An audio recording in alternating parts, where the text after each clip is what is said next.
Nederlands Philharmonisch Orkest speelt samen met Toonkunstkoor Amsterdam Ein Deutsches Requiem van Johannes Brahms. Brahms geeft zijn requiem niet zozeer voor de ziel van de overledene, zoals in de traditionele requiemmis, maar centraal staat de troost voor hen die achterblijven. Ik ga hierover praten met een van de solisten van het programma, Bariton David Wilson-Johnson.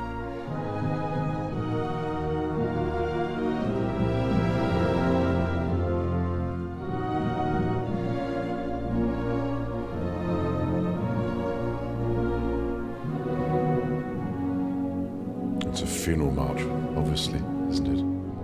And Brahms wrote it after his mother's death. In fact, he wrote the fifth movement first, and then this is the second movement. But this is the one when it starts very quietly and then builds to an enormous crescendo as this enormous funeral procession comes past in his imagination. That's one of the pieces that everybody really gets a buzz. I suppose it's the first buzz of the piece when the full chorus come blasting in.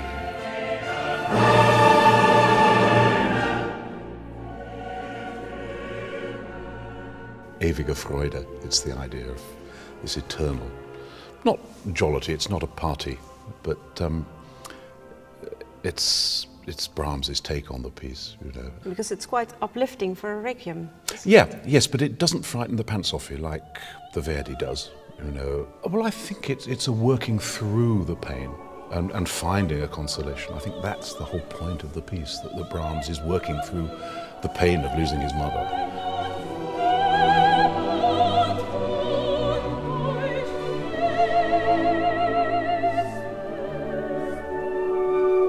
And it's lovely the way he uses a soprano voice, you know, obviously to depict his mother in a way. And then the chorus, you know, saying, yes, you'll see them again, you'll see her again. Musically, he's using all his resources, all the strength of his intellect and his facility with notes and orchestration and emotion.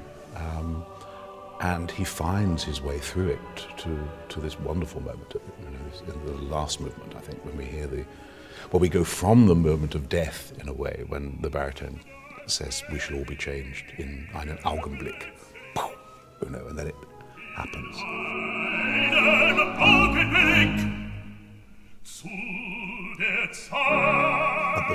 The sound of the last trumpet, you know, whether it's the planes crashing into the World Trade Center or the sea engulfing, you know, thousands of people in Fukushima. There's that dramatic element, and that's all there in the music.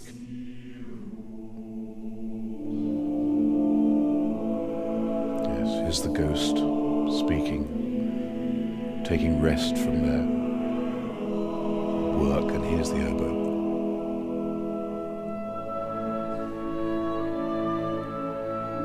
Paradise opens. You know, it's a wonderful moment. It's when everybody wants to be an oboe. It's just to play that one high note, you know, and the whole chord changes underneath, and the world becomes a better place. It's an amazing moment, actually. And for you, this is where it's going to? Yeah, I think so. Because Brahms makes a pretty, you know, convincing case for it. Yes, you know, I'll buy into that one, I think, yeah. Whether or not I'm a believer, but, you know, I think I'd like to believe, you know, otherwise, you know, what are we doing all this stuff for?